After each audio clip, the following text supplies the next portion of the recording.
1971 সালে আমাদের এই 55,000 বর্গ কিলোমিটারের সুজলা সফলা নয়নামিরাম এই বাংলাকে পাকিস্তানি হানাদার জালেমদের কাছ থেকে আমাদের পূর্বপুরুষেরা তাদের জীবনের বিনিময়ে এই দেশের স্বাধীনতা ছিনিয়ে এনেছিল, ঠিক কিনা?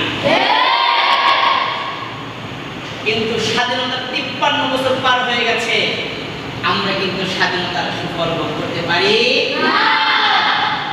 এই জন্য আমার এই দেশকে 15 বছর পর্যন্ত আওয়ামী লীগ নামক জালেম শাসক আমার এই দেশটাকে গিলে ফেলেছিল।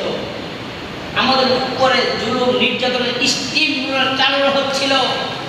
ছাত্র জনতা আর সহ্য করতে না পেরে কলেজ, ইউনিভার্সিটি, মাদ্রাসা, স্কুল, ছাত্র সহ সব আম জনতা দেশপ্রেমিক যখন রাজপথে নেমে নিজেদের বুকের তাজা রক্ত ঢেলে দিয়েছে, বুকের তাজা রক্তের বিনিময়ে আবারও আল্লাহ রব্বুল আলামিন 2024 সালের 5 আগস্ট আমাদের এই বাংলার স্বাধীনতা আবার আমাদেরকে ফিরিয়ে দিয়েছে, ঠিক কিনা?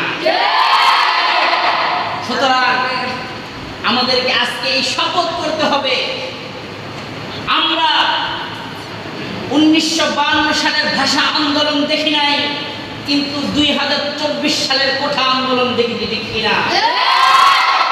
পাকিস্তানিদের কাছ থেকে বাংলা ভাষা ছিনিয়ে আনার জন্য মাত্র 8 থেকে 10 জনকে জীবন দিতে হয়েছে, কিন্তু 2024 সালে নিজের দেশের শাসকের কাছে নিজের দেশের জনতার একটি অধিকার কোঠা আদায় করতে গিয়ে আমার শত সহস্র ভাইকে বুকের তাজা রক্ত বিলিয়ে দিতে হয়েছে, ঠিক কিনা?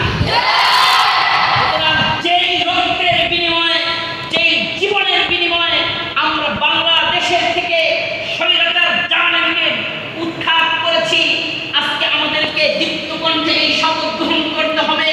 যতদিন পর্যন্ত আমাদের এই দেহে এক রক্ত থাকবে, ততদিন পর্যন্ত এই বুকে একটি মাত্র নিঃশ্বাস বাকি থাকবে, ততদিন পর্যন্ত আমার এই সুজলা সফলা নয়নামিরাম বাংলাকে কোনো জালেমের হাতে আমরা ছেড়ে দিব না, ঠিক কিনা? প্রয়োজনে আমরা আবারও 1971 সালের মতো যেভাবে আমাদের পূর্বপুরুষেরা জালেমদের কাছ থেকে আমাদের এই দেশকে স্বাধীন করেছে, 2024 সালের 5 আগস্ট যেভাবে ছাত্র জনতা জালেমের হাত থেকে আমাদের এই দেশকে রক্ষা করেছে, আবার যদি ভবিষ্যতে কোনোদিন আমার দেশের প্রতি কোনো শকুন বাঁকা চোখে তাকায়, ভবিষ্যতে কোনোদিন আমাদের এই দেশের উপর যদি কোনো জালেম আগ্রাসন চালায়, জীবনের শেষ রক্তবিন্দু পর্যন্ত আমরা এই দেশকে রক্ষা করার জন্য যুদ্ধ করেই যাব, করেই যাব, করেই যাব, ঠিক কিনা? আমরা এই দেশের জন্য জীবন দিতে প্রস্তুত তো?